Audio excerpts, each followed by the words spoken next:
Hello, everyone, and welcome to episode 31 of What to Think, the technology news podcast from VentureBeat.com. I'm the VentureBeat editor, Dylan Tweeney, and I'm here with Mark Sullivan, writer. And today we're going to be talking to Sucharita Mulpuru, a Forrester analyst who focuses on mobile commerce, e-commerce, and retail trends to find out more about the holiday shopping season online and on mobile. But first, let's look at three of the most interesting stories from the last week on VentureBeat.com. Let's start with one that you wrote, Mark, about 5 uses for smartwatches that will make you stop loving your smartphone.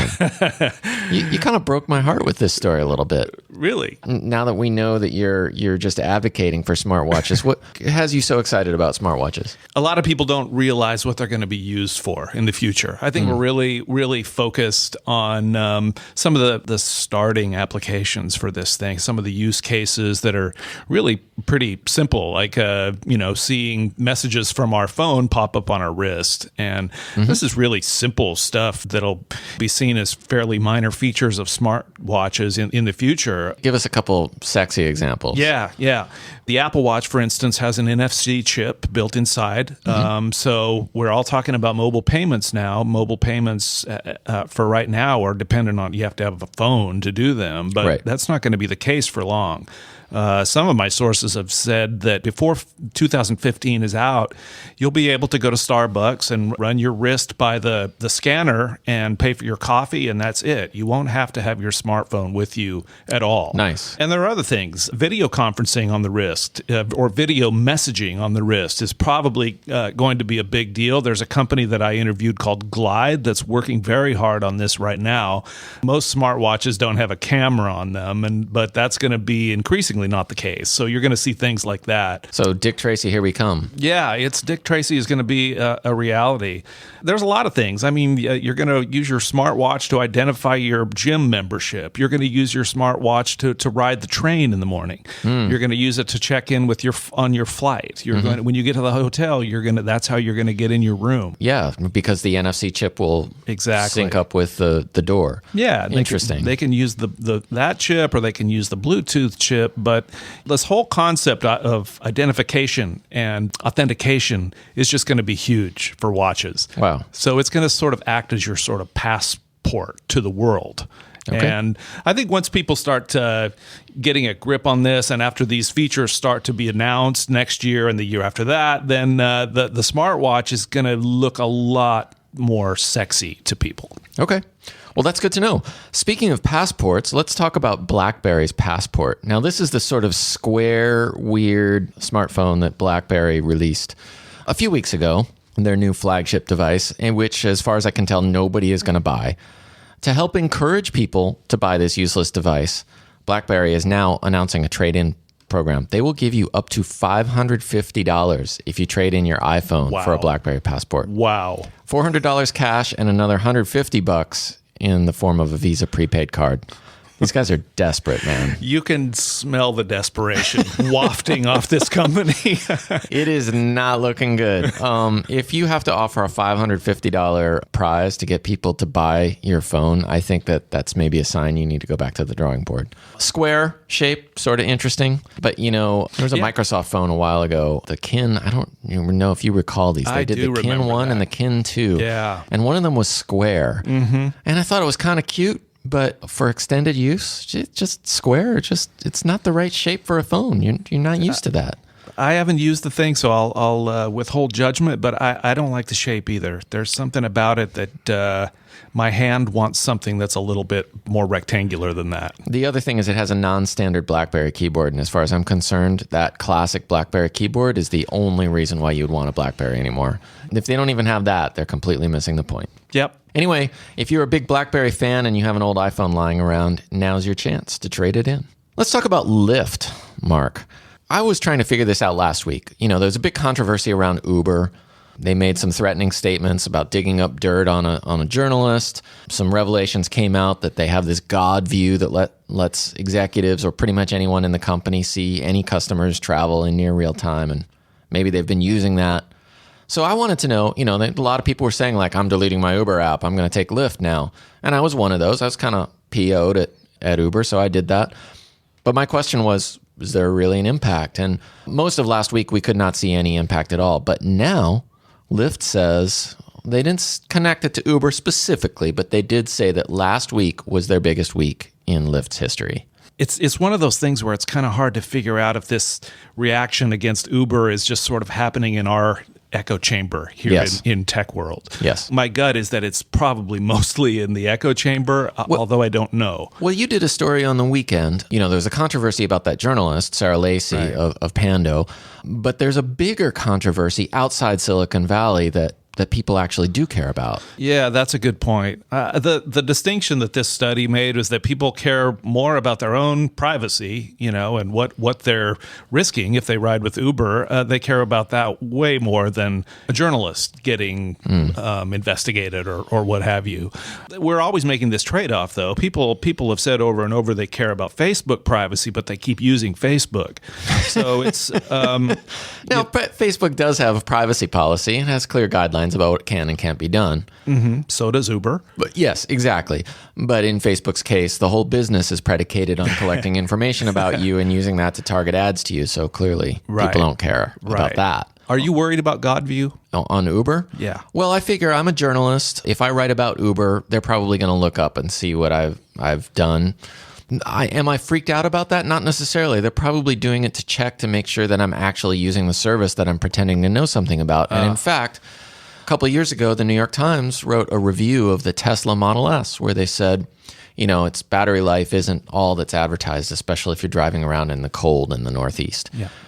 And Tesla CEO Elon Musk was upset at that. He said this review is not fair, and he pulled up the driving records of the Tesla that the reviewer had driven and said, what you claim does not match up with the driving that you actually did, and I can prove it because I have the logs here. And, I think you just got to be prepared for that as a journalist. If you say, I took Uber from point A to point B and it took way longer than it should have, then probably Uber's going to pull your driving records and double check that, because if it makes them look bad, they're going to use the data to refute your argument. Right. That's different from using it to dig up dirt on you, though. Very true. I mean, I think the net of this is that Uber came off looking like a company that might be willing to be careless. And that's potentially extremely damaging. I mean, they did a lot to try to fix the wound. But on the other hand, Lyft tried to do whatever they could, it seems, to capitalize on this. And you can't blame them for that. So, and they're trying to differentiate themselves. And I'll tell you what, I've been using Uber myself, and last week was the first time I've really taken a serious look at Lyft, to be honest. So something worked. Yeah. Whether or not it's hurting Uber's business, we don't really know, but it certainly hasn't helped its public perception. So for this, all three of those stories and plenty more tech news stories every day, just go to VentureBeat.com. We will have you covered, where Mark and the rest of the talented reporting team will be delivering you all the tech news that you need to know. Before we go to our guests, I'd like to take a minute to thank the host and sponsor of this podcast, New Relic. They're a software analytics company, and it makes sense of billions of data points coming from millions of applications in real time. It offers a comprehensive SaaS-based software analytics platform that is used by developers, IT people, DevOps people, and business leaders to transform their business, all by using real-time data directly from their production software. And now I'd like to welcome Sucharita Mulpuru. She is a vice president and principal analyst at Forrester. She covers e-business and channel strategy, and she's a leading expert on e-commerce, retail, consumer behavior, and trends in the online shopping space. We're really glad to have you on the What to Think podcast, Sucharita.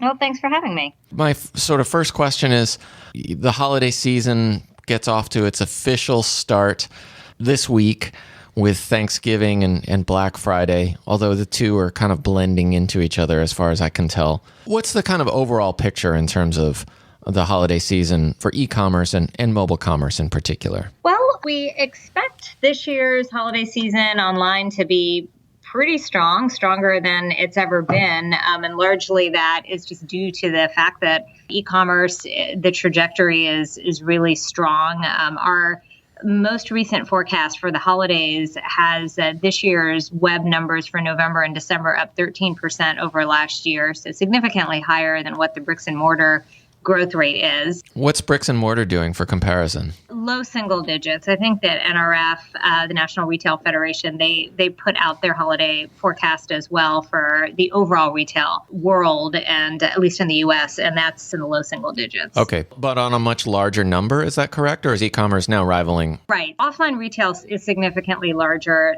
More than 90% of sales still happen in physical retail. Online at this point is about 9% of all of retail. So yes, it's a significantly bigger base by a factor of almost 10. These numbers are all 12 months, not just holiday season numbers. Is that correct? The numbers that I just quoted you were November and December numbers. So we're looking at 13% year over year for the holiday season online. And the numbers that I quoted from NRF are also for November and December. When we're looking at the overall year, and actually we're projecting that to be about 15%. And the only reason, typically e-commerce during the holidays picks up a little bit of share, but this year is a little bit unusual because we are expecting that there could be potentially some problems with the carrier networks. There were some pretty big problems last year that I think everybody read about packages arriving late. And we expect that we'll probably see some of that this year as well. Okay, so the carriers, you mean like FedEx and UPS in this case?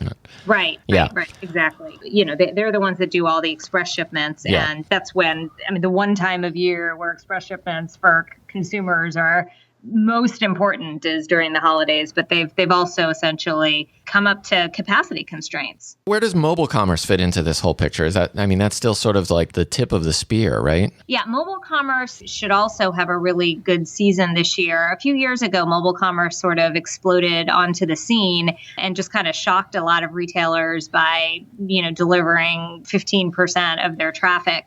Not nearly as much in the way of revenue because people still aren't transacting on mobile phones in mass quantities for most retailers yet. But from a traffic standpoint, it was a big deal. And that number just continues to get higher and higher. So it's not uncommon to see retailers seeing, north of 50% of their traffic coming from some type of mobile device, that being defined as both a smartphone as well as a tablet. Is some of this showrooming traffic? Yeah, a significant portion is showrooming traffic. When we look at where are phones used, the number one and number two places are the living room and a store. Now, that doesn't mean that, people are using their phones in the store all the time to actually be researching product.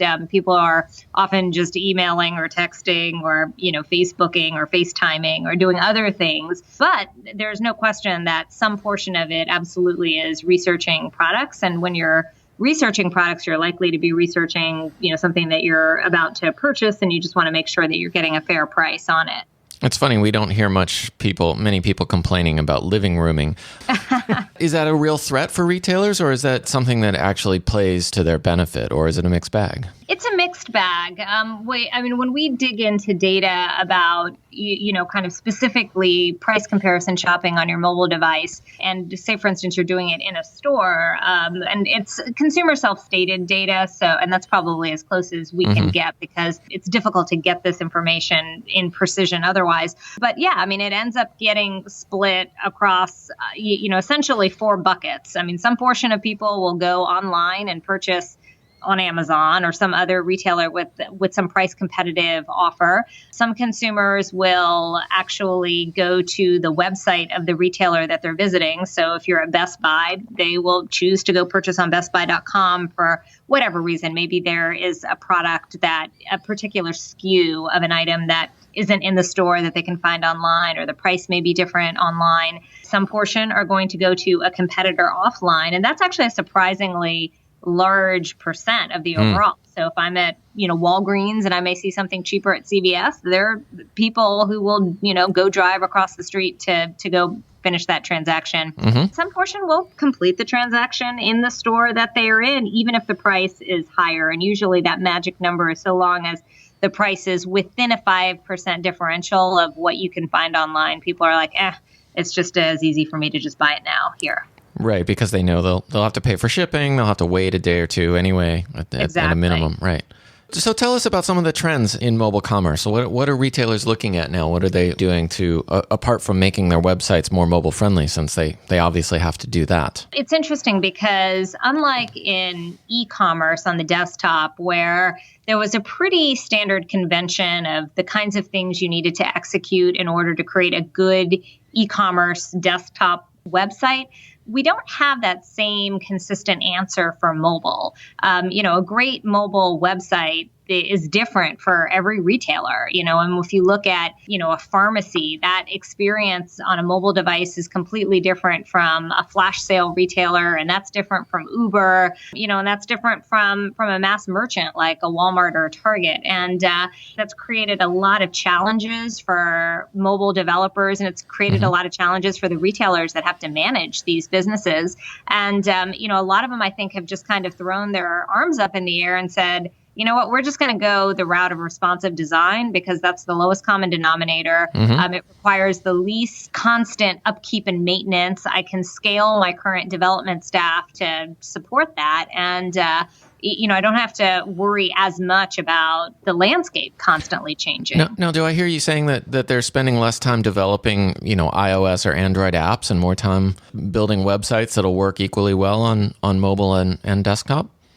Not necessarily. I think that most of the top retailers do have apps, and in many cases, they've outsourced the development of those apps. And I don't know anyone who's abandoned their apps other than, eBay now, it looks like. Is right. One example. Right. Of a company that has abandoned its mobile app, one of its mobile apps anyway. But in general, I haven't seen anyone, kind of completely dispense with their mobile apps. But what we have seen is kind of less focus on them, more focus on the desktop experience. And the reason for that is that so much of the traffic is still coming through the mobile optimized web. When you ask any retailer, the vast majority of their session traffic is still coming through consumers going through a browser and finding their mobile site, not consumers going through an app. I mean, apps are really hard to find for retailers, and there are only a small handful that have even more than a few million downloads. Well, this explains why so many mobile websites still sort of have this big splash ad or message saying, please download our app for the full experience. It's because they want to push people to that, and they have no other way of getting people to their apps, right? And, as you guys know, I mean, Apple doesn't do, or Google, they don't really do much to help people find these apps. And, the app discovery process is tough. And we have so many, kind of apps already downloaded. It's difficult to get traction. I mean, that's a big research stream amongst my colleagues is what comes after apps, because it looks like apps aren't the be all and end all. Right. So who's doing it really well? What companies do you think are doing mobile commerce really well that our listeners should pay attention to? Yeah, well, we just actually did do a research report answering exactly that question. Who does mobile commerce well? And we looked at about a couple of dozen retailers, a little less than that, about 20 retailers that we thought had some good experiences. Some were quick service restaurants like Domino's and Papa John's that I think actually do mobile commerce pretty well. I mean, their mobile is very well suited to their product category. But the companies that actually did the best in our scoring were often the companies that you would think of. I mean, Amazon and eBay both did pretty well because they really make it easy to purchase on a mobile device. And we evaluated both mobile experience on the mobile optimized web as well as on one's app. And I also give a lot of credit to the flash sale sites for the same reason. We looked at Gilt Group and Groupon and gave both of them very high scores as well because of that ease of completing the transaction in relatively few keystrokes, getting all the pertinent information that you needed, and just making the entire process from research to purchase to even post-purchase, which in the case of the flash sale sites and even, kind of sites like Amazon where you're often checking on the status of an order, those were all, kind of elements that were important to, kind of the scoring process and, were things that those companies have focused on, not just on mobile devices. They've done really well on desktops, but they've also optimized all of those features for mobile devices as well.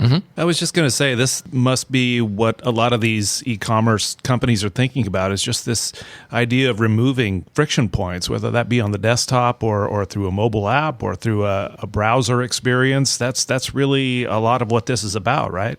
Oh, yeah. I mean, mobile, especially phone commerce, is really challenged. I mean, the conversion rates on a mobile phone are abominable. They're about, maybe a fourth or a fifth of what desktop conversion is. And I don't think it's ever going to fully converge because the form factor is just so not well suited to it. Now, the question is, will Apple Pay change the dynamics of it? I mean, even I think Tim Cook and his team really are kind of hoping that, at least online retail can be catalyzed on the mobile phone, would be catalyzed by Apple Pay. That remains to be seen because, it still only works on the app, and the apps have all the download problems that we addressed earlier. I mean, Apple Pay is interesting because that's applicable in two areas, right? Within apps or for online purchases through your phone.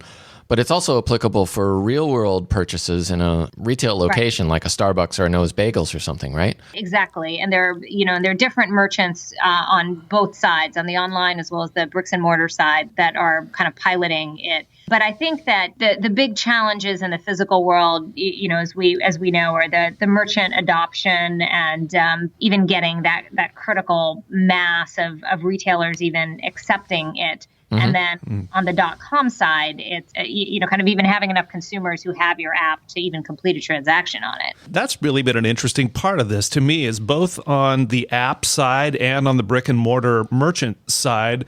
What are your thoughts on actual adoption? I mean, to my knowledge, I see apps here and there, like the Munchery food app here just added Apple Pay. But, it doesn't look like to me that there's a hell of a lot of apps right now that support it. Is that your view of it? Yeah, I think that Apple Pay has a lot of obstacles in front of it. There are a lot of points of this discussion, even from their own ecosystem.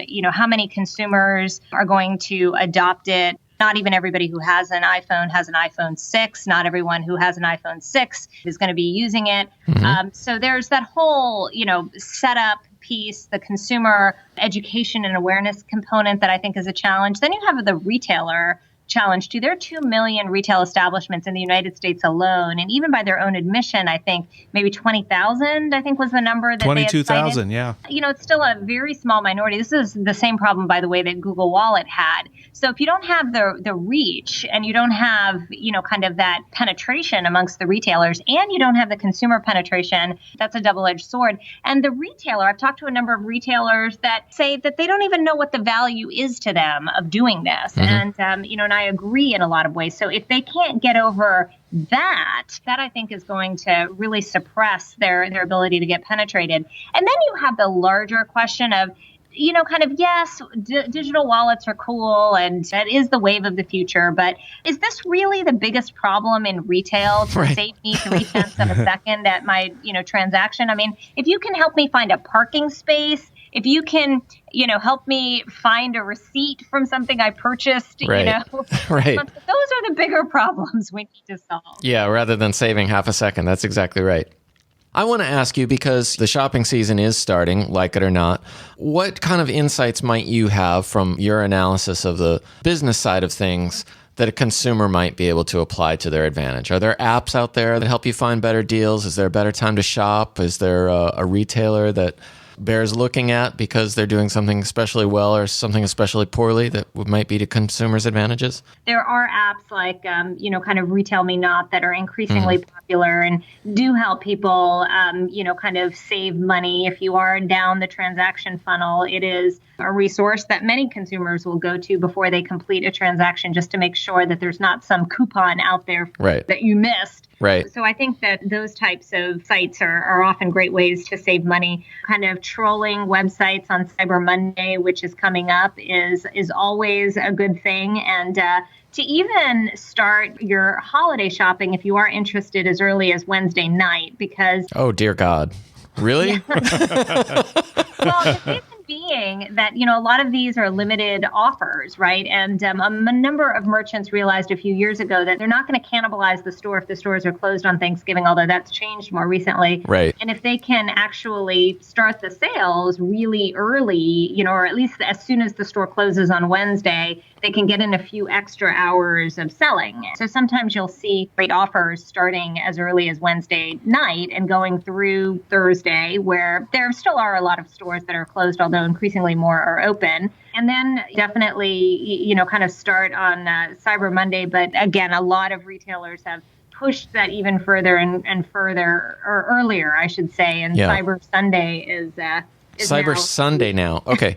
So I want to know, because when I'm signing on Wednesday night with a hot toddy in my hand and I start shopping online, Sucharita, what do I call that? Is that Cyber Wednesday? Is that like hot toddy online shopping hour, or what is it? I think we should call it hot toddy hour. I'm going to need a toddy to start shopping that early. Well, it's been a real pleasure speaking with you, and I want to thank you for joining us here on What to Think, Sucharita. Yeah, my pleasure. Thanks for having me. All right. Have a good holiday season. Thank you. You too. Happy holidays to everyone. Well, that was Sucharita Mulpuru from Forrester Research telling us all about the holiday shopping trends and mobile commerce and e-commerce shopping trends. As always, you can find us online at VentureBeat.com. And if you haven't already subscribed to our podcast, I don't know what's wrong with you. Go to iTunes and search for What to Think, and we will catch you next week. Until then, I'm Dylan Tweeney. And I'm Mark Sullivan. Peace out.